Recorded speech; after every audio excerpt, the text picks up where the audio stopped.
네, 이번에는 그 건깨 괴사입니다. 건깨 괴사.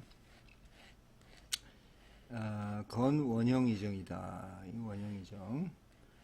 원형 이정. 이렇게 구분한 거는 주자가 이렇게 하는 겁니다. 주자. 이게 우리가 지금 보고 있는 게 주역본입니다. 주자의 주역본이 원형하고 이정하다. 그래서 원형이라는 거는 두 개 한꺼번에 생각하면 크게 형통하고 이정, 도리를 지키니 이롭다 이런 거거든요. 정의처는 원하고 형하고 이하고 정하다 이렇게 지금 하고 있고, 공자도 12개에서 원, 형, 이정 따로 하고 있는데, 주자는 이거는 점치는 책이기 때문에 원형하고 이정하다 이렇게 추석을 하고 있습니다. 주자의 추석 보겠습니다. 육해획은 복희가 그린 것입니다.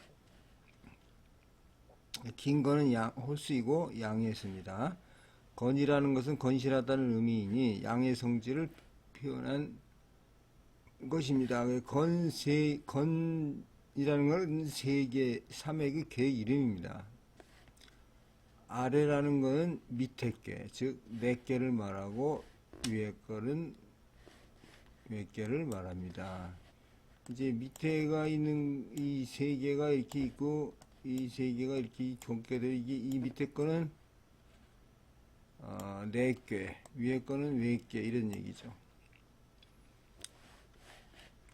복희 견문의 건자는 육해계 이름입니다. 복희가 하늘의 이치를 관찰하여 음과 양에 홀수와 짝수가 있음을 보고, 그래서 한 홀수를 구어 양을 표시했어요. 양을. 짝수를 구어 음을 표시하였습니다. 그리고 하나의 음과 양이 다른 하나의 음과 양을 낳는 것을 알았습니다. 그래서 아래로부터 위로 올라가고 다시 두 배로 세 번 하여 8개를 만들었습니다. 8개. 양의 본성이 건이고 그 성형의 큰 것이 하늘이다 이런 걸 아는 거죠. 그래서 세기 홀수 있게를 건이라고 하고 하늘을 생각했습니다. 삼획이 이미 있어갖고 8개가 만들어지고 그 획을 3배하여 삼획이 이루어져서 육획이 이루어져서 8개 위에 다시 8개를 더하니 64개가 만들어졌습니다.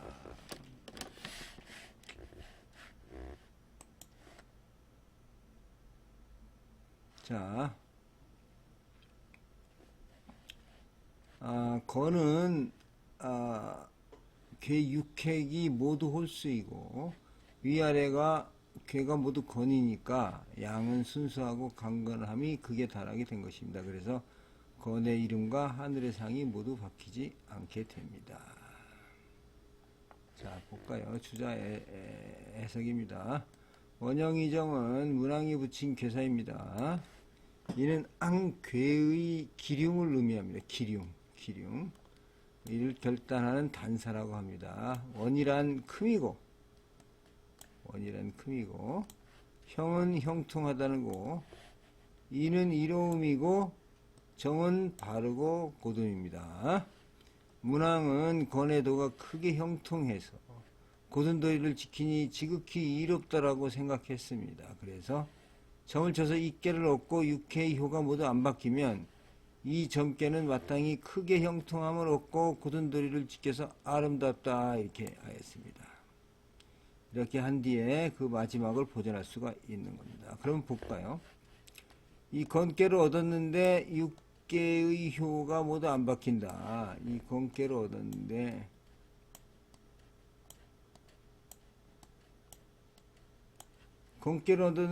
대부분 바뀌죠. 이게 왜냐면 우리가 이제 상가지를 하다 보면 6, 7, 8, 9 중에 하나의 숫자인데 이게 6이 지금 9가 나오면 이게 변깨거든요. 여기서. 그러니까 여기는 순수하게 뭐냐면 변깨가 없는 7이 6개가 떴다는 얘기입니다. 지금 상가지에서 주역점에서 7이 6개가 한꺼번에 떴으니까 이거는 바뀌지 않는 거예요.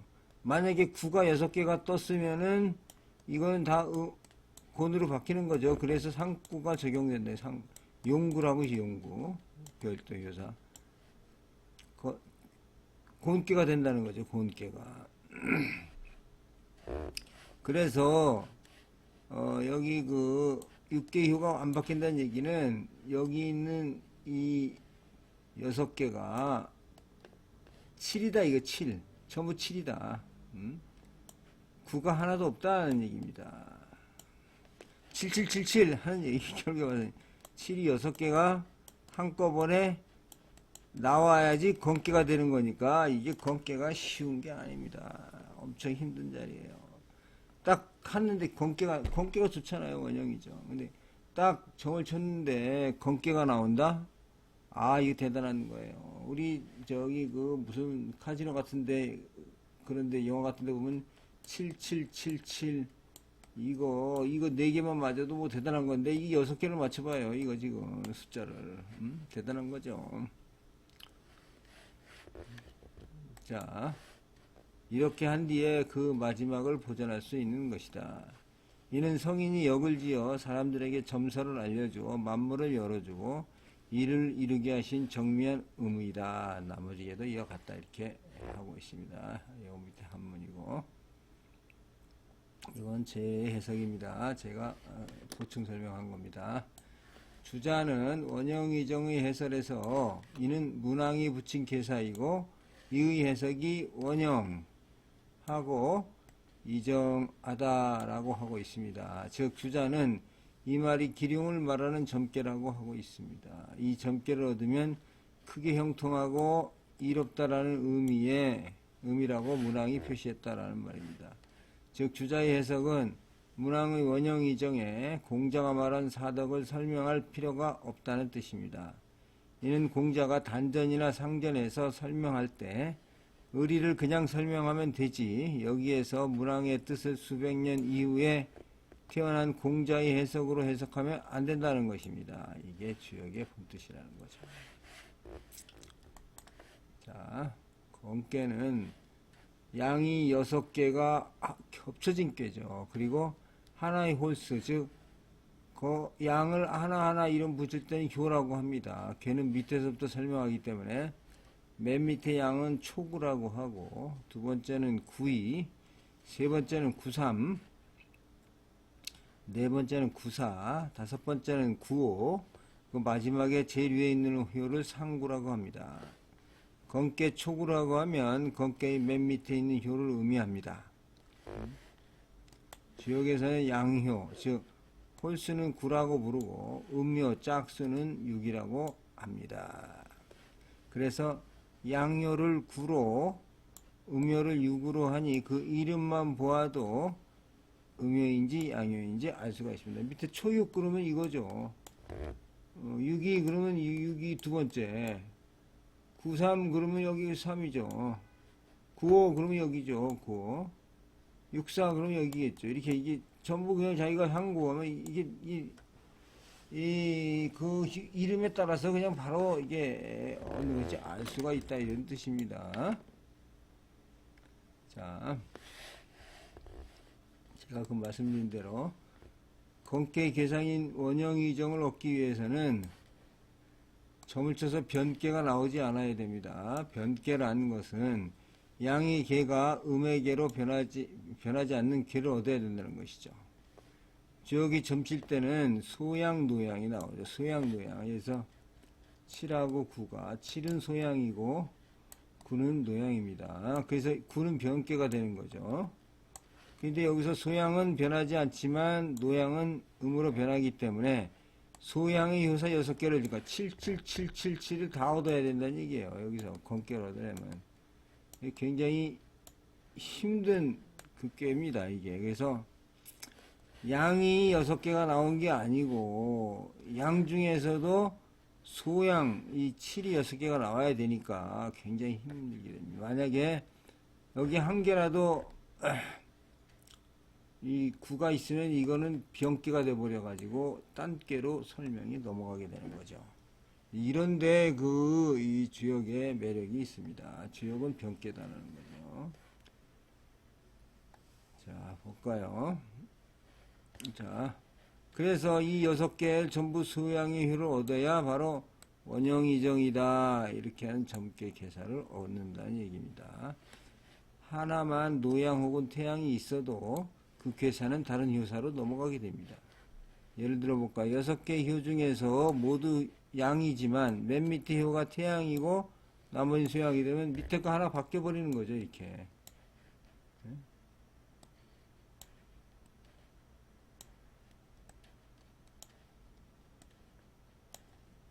이게 바뀌어 버리는 거죠. 이게 9가 되면.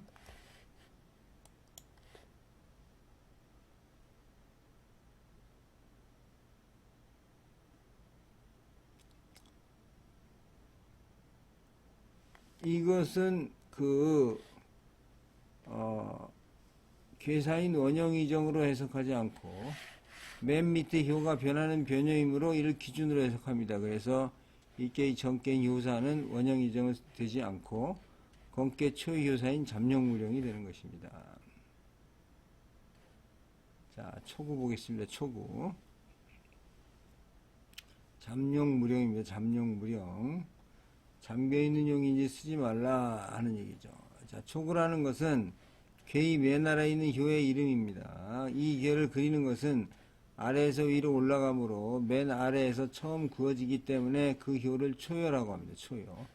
양을 의미하는 숫자는 9는 노양, 7은 소양입니다. 자, 노양은 변하나 소양은 변하지 않으므로 양효를 가리켜 9라고 합니다. 잠룡무령이라고 한 것은 주공이 지은 말로서 그 효의 기륭을 나타내는 것이니 이른바 이를 효사라고 합니다. 효사. 괴는 괴사. 그 다음에 각 효에 있는 건 효사. 효사가 6개가 있죠.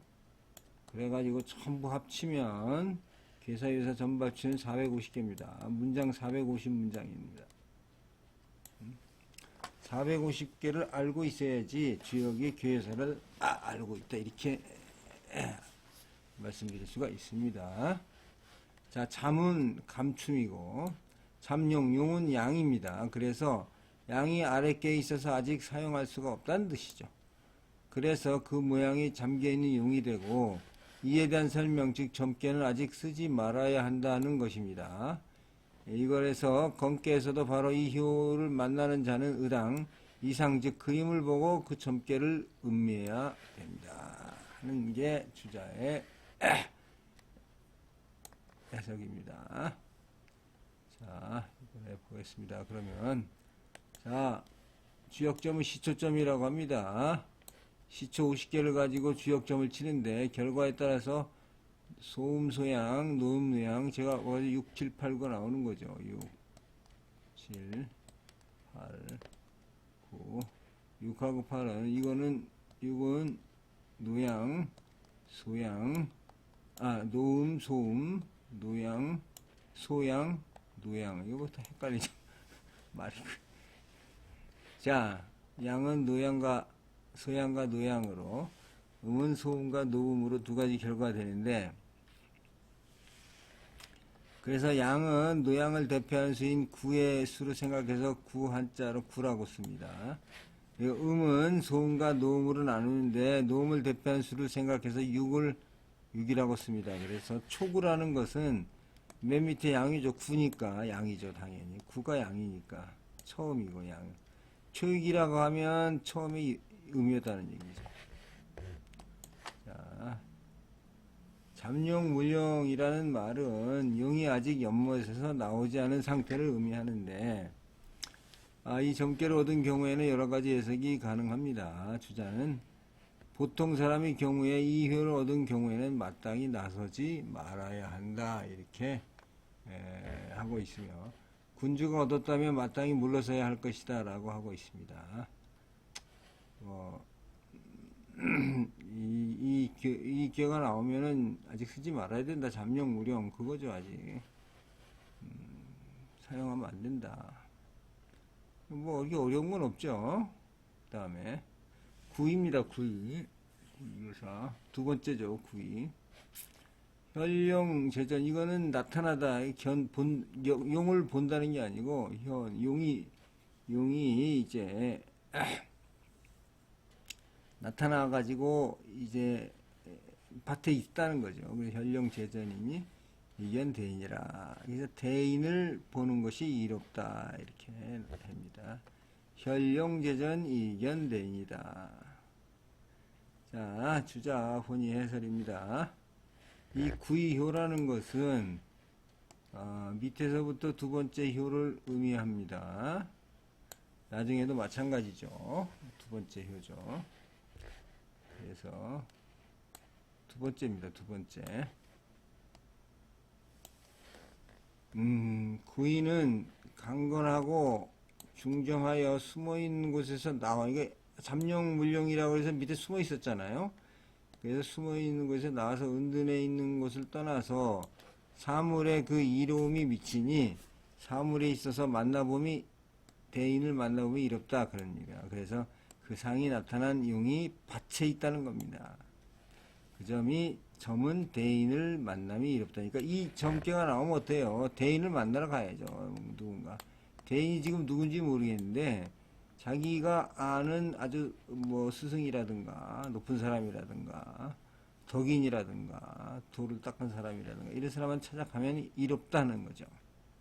지금 나타난 용이니까 가서 찾아가서 그 컨설팅을 받는 게 이롭다. 구이효는 비록 지위는 얻지 못했지만 아직 그 어린 상태죠. 대인의 덕이 이미 드러났으니 보통 사람이 이를 감당하는 것은 부족합니다.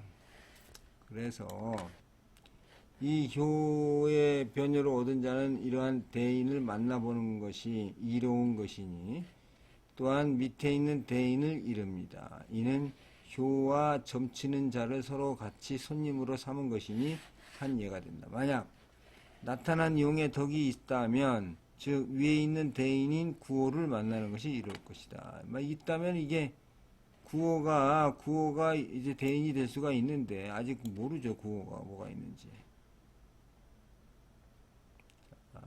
자, 그 다음에 9.3입니다. 9.3은 이제 어느 정도 이제 나타나 가지고 있는 겁니다. 군자 세 번째입니다. 군자 종일 건건 석척약 여 무구다. 군자 종일 건건 석척약 하니까 점괘는 여 한데 무구다. 무구 허물이 없다는 거죠. 허물 구자입니다. 여 위태롭지만 허물이 없다. 군자가 하루 종일 내내 굳세게 힘써서 석척약 저녁까지 두려워한다. 신중하게 군자가 뭔가 일을 한다 하는 경우에 열심히 하는 거죠. 그때 뭡니까? 위태롭다 하지만은 허물은 없다는 거죠. 아주 좋지는 않다는 겁니다. 그냥 허물이 없다. 자, 군자 종일 건건 석척약 여 무구다. 군자가 하루 종일 굳세게 힘써서 저녁 때 두려워함이니 위태롭지만 허물이 없다. 자, 그렇게 되겠습니다. 구사묘는 양요를 의미하고 원래 3은 양의 자리입니다. 양의 자리. 이게 원래 양의 자리는 1, 3, 5가 양의 자리고 2, 4, 6은 음의 자리죠. 이게 홀수가 양이니까 이게 양의 자리죠. 이게 원래 이게 그래서 이게 양의 자리가 온 거예요, 지금. 근데 이제 안정을 찾으려면 이게 위트로 여기서 와야죠. 이제 가운데에서 중이설이라고 해서 가운데에 있는 게 힘을 쓰고 여기는 비록 자기 자리지만 중위에 있지 않고 학계, 내계, 매니에 있으니 위험한 지역이라는 거죠. 저자가 봤을 때.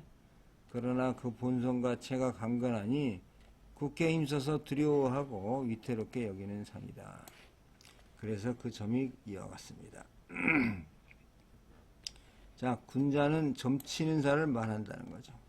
군자, 종일 건건의 군자는 점치는 자가 능히 우려하고 두려워하기를 이와 같이 한다면 비록 위태로운 자리에 처할지라도 허물이 없다. 위태롭지만 허물이 없다. 이거 아주 신중하게 해야 된다는 거가 되겠습니다.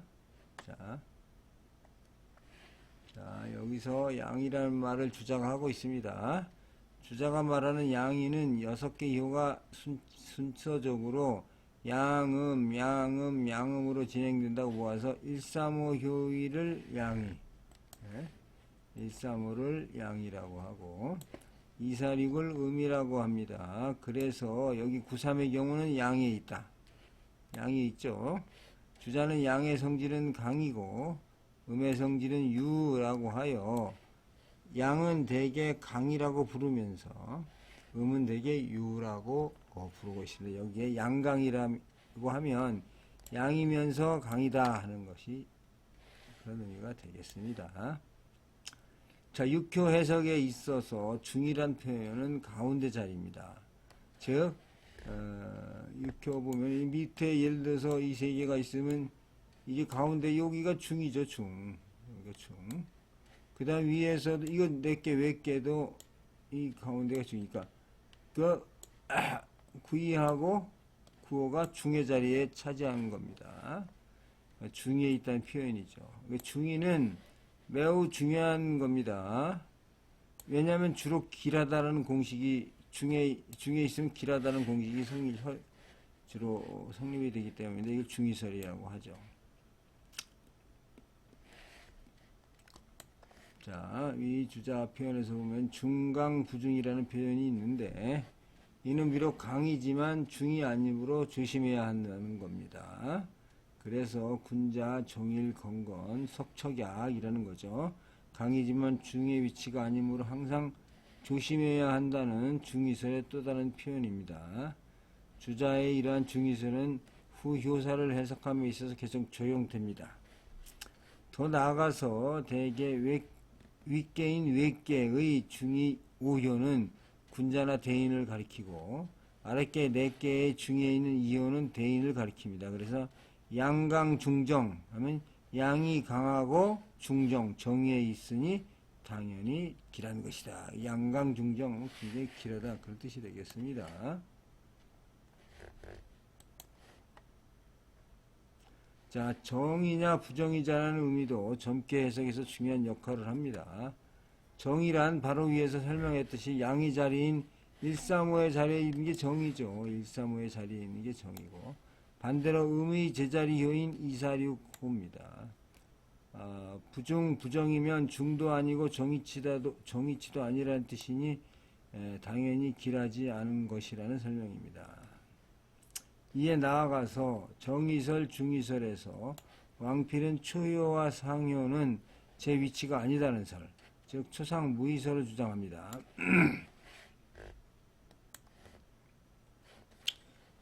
초효와 상효는 그 괴의 설명에 사실상 중요한 의미를 갖지 않는다는 설입니다.